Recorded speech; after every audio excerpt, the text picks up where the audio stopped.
Hey everyone, thank you so much for tuning into my channel of In My Reads. I'm Erica, and today I have another book to talk about. But first, if you would please subscribe to my channel, like my video, and share it. Leave a comment. I'm still in the beginning stages of this, so I would love to hear some feedback from you guys. If there's anything that you think I should do, I'm definitely open. So yes, so the new video or new book that I'm going to talk about today is really wild. Like, phew, it is a hot mess because there was stuff that I wasn't expecting to happen. And of course, who doesn't like a book where you can't figure out exactly what's going to happen? And that's what this book was. It is a thriller, and the book is called Gretchen. Now, and it's by Shannon Kirk. So the name Gretchen has always tickled me in a way of feeling creepy because it's not a common name, and it kind of just gives off very uncomfortable old fairy tale vibes, and not like Gretel, but more of Gretchen, I'm a witch and I'm going to eat you if you look at me kind of vibe. And the thing that caught me about this book, aside from the name, was the cover.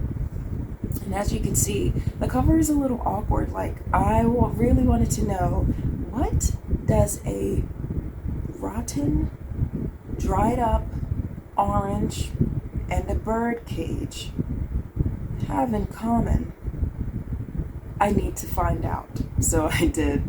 I read the book, and I also listened to it when I was on the train or doing something else because it's available on Audible, and I definitely enjoyed it. So I want to talk about this book today.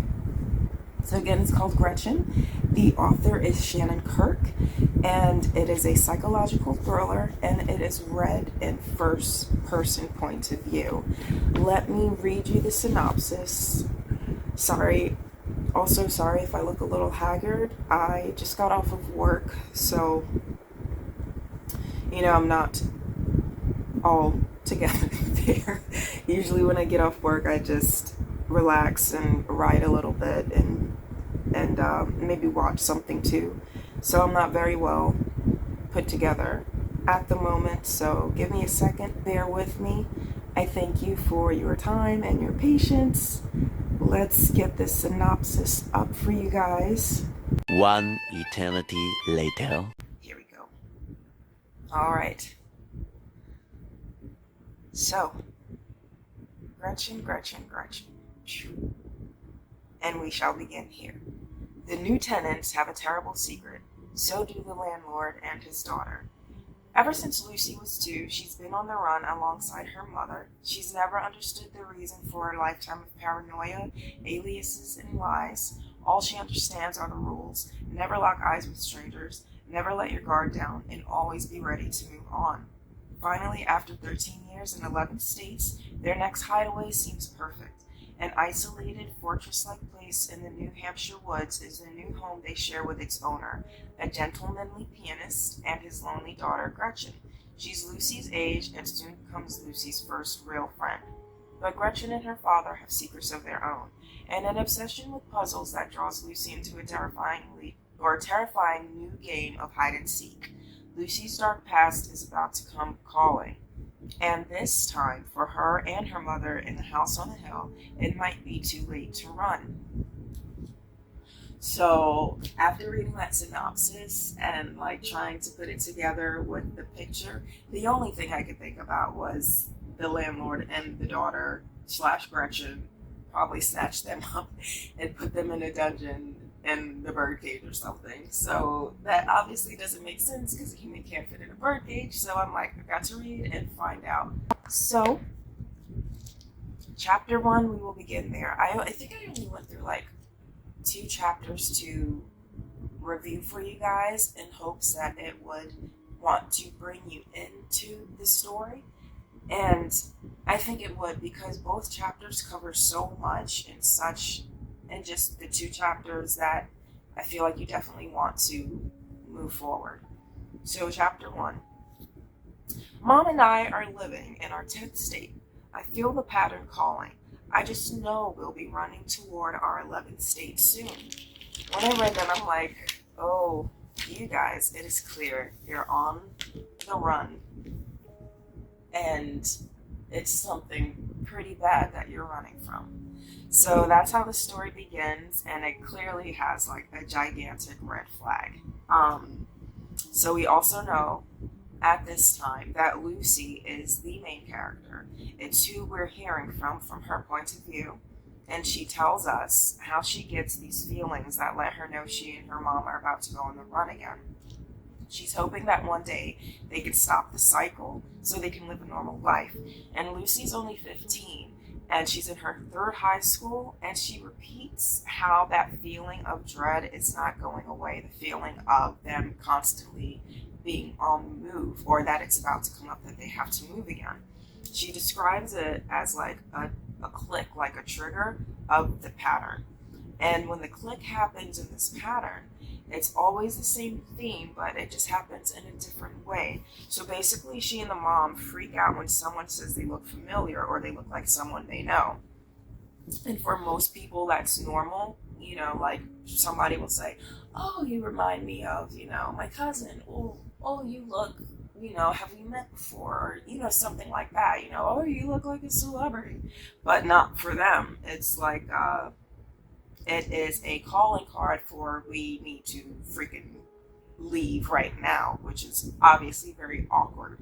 So Lucy specifically is very rattled by that sort of statement, because she doesn't look like anyone that she knows or anyone that she's seen, and she doesn't look like any celebrity either. So she always has to wear blue contacts in her eyes because her eyes are naturally violet. And I'm like, well, that's pretty cool. That I actually want to get like some amethyst colored contacts, but I don't know if that's gonna make me look weird. So I have not pulled the or taken the plunge on that yet, but I'm considering it very hard. And I remember reading this, and the first thing that popped in my mind was, oh, she's a stolen baby. And then the second thing was like, oh my gosh, they murdered somebody. I don't know. These are like, my mom always had us watching like forensic files and crime thingies, all real stuff. And when you hear about somebody disguising themselves or always being on the run, it's like, obviously you're trying to hide something, but you like killed somebody, or you are a stolen kid, or you're just hiding from the law. You're hiding from somebody. You might be hiding from, your husband. Perhaps you escaped an abusive situation, or something, but you're hiding. But those were the first two things that came to my mind, was stolen baby or murderers. And so, so Lucy continues on with her morning routine of, making breakfast, feeding her cat, getting ready for school. And all the while she has this dread, this dark feeling that's just heavy in her stomach and just sitting there like a boulder. Sorry. Mouth was a little dry. So she's in the car after, she's done with her morning routine. She's in the car with her mom. She's telling us now, as they're driving to school, she's telling us how she's a freshman and how her mom stopped homeschooling her about 2 years ago with a lot of restrictions set in place. Like, she can't go anywhere, she can't have sleepovers, but it's all fine with her. She's just happy to be able to go to a school with normal kids, although she can't do, the normal teen stuff. So when she goes to school, she usually keeps to herself, and she has a single friend named Jenny, who they kind of just sit with and barely talk, mostly because Lucy doesn't want to get close to anybody and talk about herself, because, she's always scared she's going to be on the move. Plus, they always have to, her and her mom, or she and her mom, gosh, I can't remember which one, but my mom will correct me if she watches this. They have to not, they can't really interact. They can't get close to anyone because getting close to someone, you know how you start to trust them and you start to spill your secrets. So she doesn't do that. But Jenny is kind of completely okay with just sitting there with Lucy and kind of having just, I don't know, some sort of emotional little friendship rather than a verbal one. So Jenny does ask her if she wants to hang out later, and Lucy's really excited, but she doesn't know. So she's like, I have to ask my mom first. So Lucy starts talking to us about having a real hangout with her friend, and it's kind of sad because she wants normal teen things that she just can't have. So school's finished, and Lucy, like as she's approaching her mom's car, she starts feeling that clicking of the pattern. Again, like all day through school, it kind of left, but when she's going home and she just starts going towards the car, it comes back. And it's unfortunate because we all know when there's that gut feeling or something internal, just dread, you know that something bad is going to happen, whether or not you want to listen to it. You know it's going to happen. So she gets in the car and the mom's like, let's go to the lake and have some ice cream. Lucy is feeling mad uncomfortable because of this, clicking of the pattern that's happening. And she's like, I don't want to go. I just want to, go home and study for my exams, when really she just wants to go home because it's safe and, just the two of them, nothing can happen in the house. But the mom's like, come on, let's go. We barely get to spend time together. Or, we barely get to go out and do fun things. They're always spending time together because they're the only two that know whatever this secret is. So, like I said, Lucy's in the car with her mom, and her mom's like, let's go to the lake. And we find out that when Lucy and her mom are together, Lucy will take out her contacts because obviously she can be herself with her mom. And let's say, Lucy takes them off in the car, and the mom says, remember to keep your sunglasses on so no one sees your eyes. And the mom never takes off her sunglasses at all until they're like at home. Excuse me. So they go to the park, they get their ice cream, and they're like sitting on the bench and looking out at the lake. But the mom's smiling, but Lucy is not, because she doesn't feel like everything's going to be okay. She knows something wrong is about to happen. And the mom goes to use the bathroom, and Lucy's sitting there, on the bench part. And she wants to see the colors of the lake and outside without her glasses on. So, since no one is looking at her and no one's around and her mom's not around, she, puts the little sunglasses on her head and she's just looking ahead at the lake. And then she hears this man shouting to this teenage boy that's like about her age, get it. And he's referring to a frisbee that's flying in the air. And the man is totally out of breath. And he comes and, heaves over and he's like breathing really deep and hard by the bench that Lucy's sitting on. And she looks at him. And the guy looks at her while he's waiting for the son to return with the frisbee. And Lucy's describing the dude. She's like, he's a handsome older dude, about in his 40s. He's well groomed. And he looks over and he's probably acknowledging her presence just to be like, I know, you're sitting at the bench. I'm not trying to disturb you. He smiles like, hello, friendly people in the park, how they are. Then she smiles back, but she looks away quickly because her one rule that her mom has is not to hold eye contact with anyone for too long.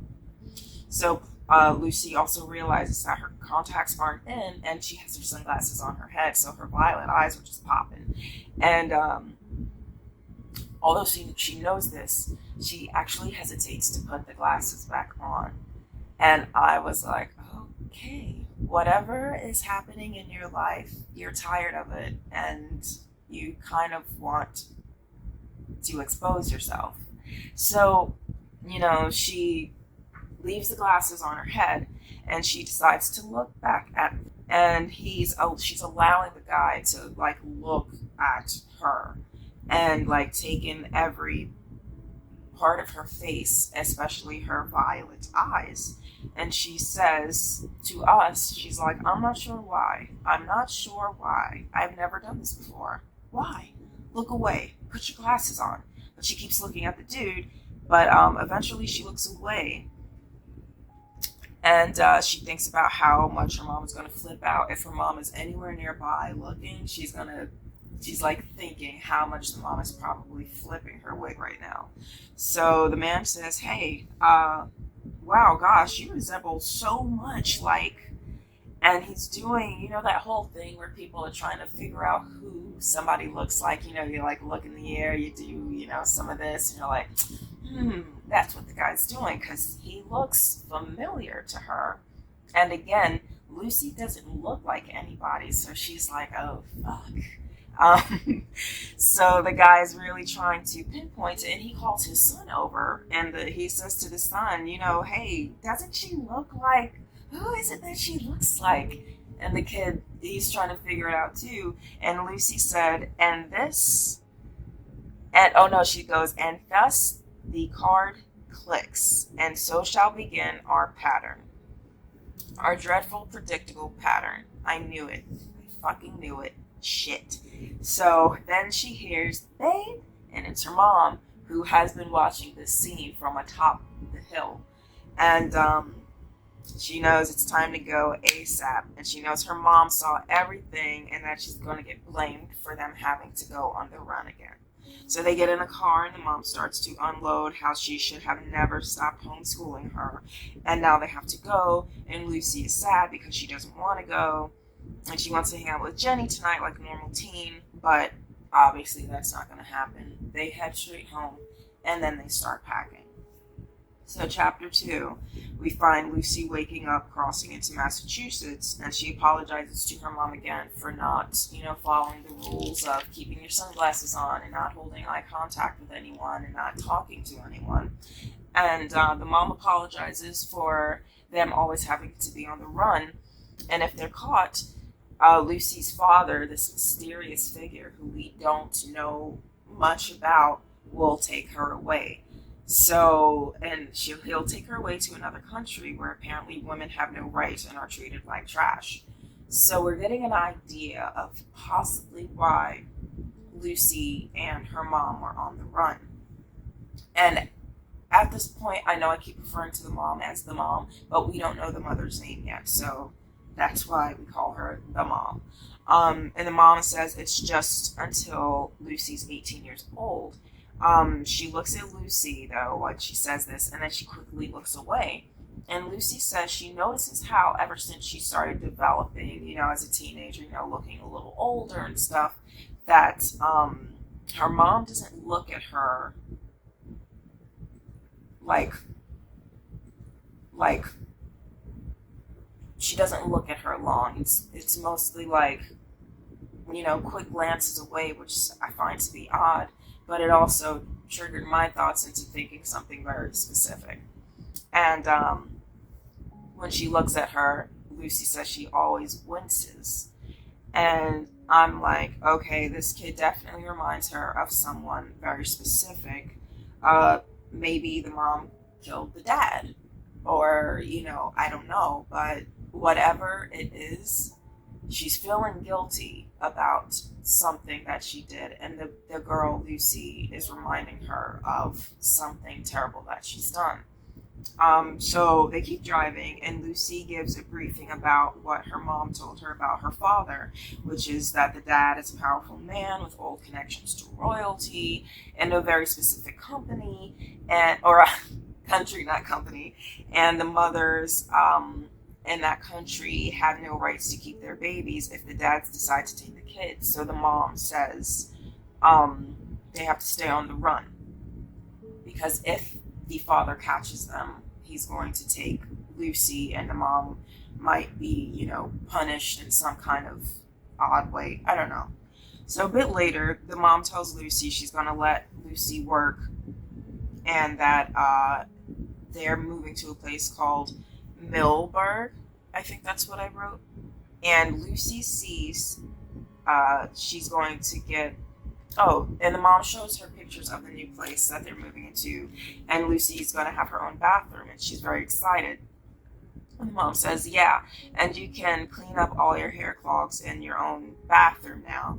And then she starts touching Lucy's hair and says, God, silk, thick, thick silk, you're a goddess. And when the mom realizes she's rubbing Lucy's hair, she snatches her hand away and winces again like she just got burned. And I'm like, That's suspicious. but okay. And Lucy obviously tries to let this weird behavior slide, and she goes back to looking at the pictures of the house. So they're driving and driving until they get to the place where the house is. It's a ranch style home, and over on the other side, up the hill, is this big brick mansion. And a guy comes out of the house, the little house that they're going to rent. And the mom gets out the car and she introduces herself as Susan. So now we know the mom's name is Susan.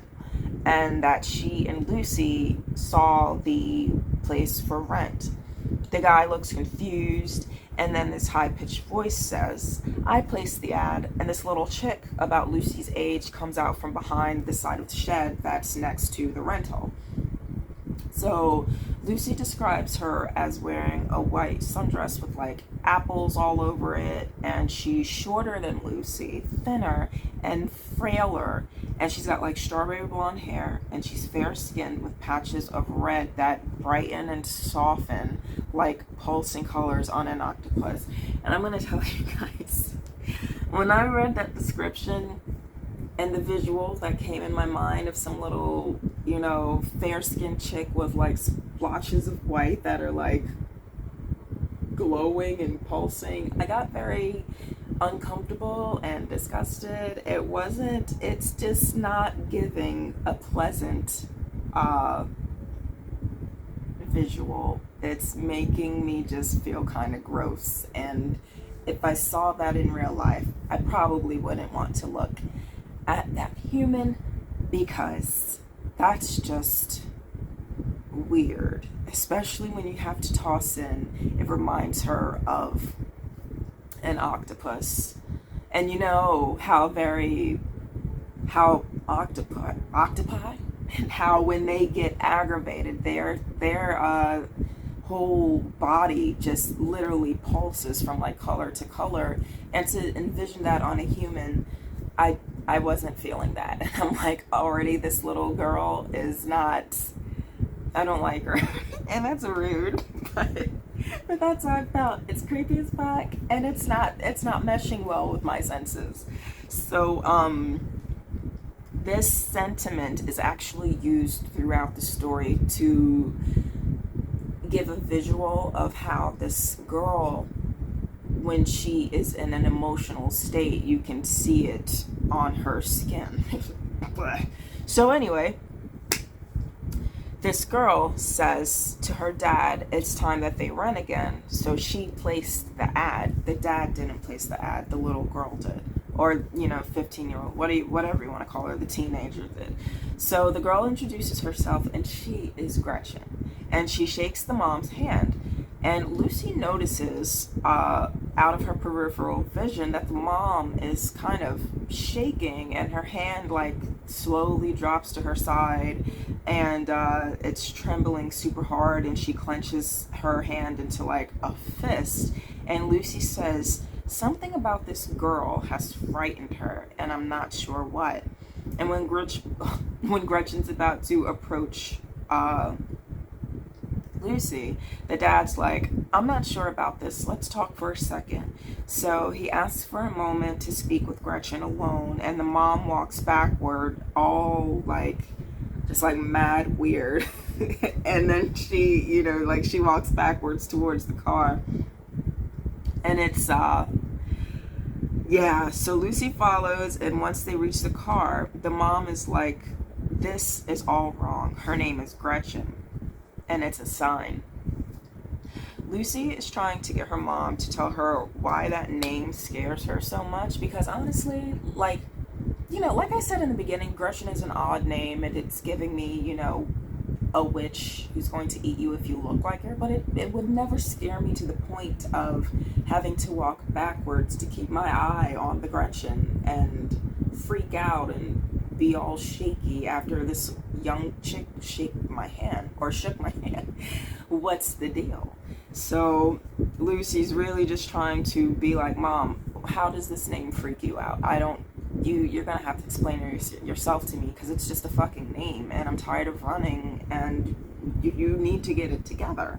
So while they're over there doing that, she's like looking at Gretchen and the dad over there talking, and Lucy really wants to stay, so she's just begging her mom to talk, but the mom is just like, never mind, don't worry about it, it's probably nothing, there is a reason the name scares me, but it's okay, it's not that big of a deal. And I'm like, bitch, it is that big of a deal, because you freaked the fuck out.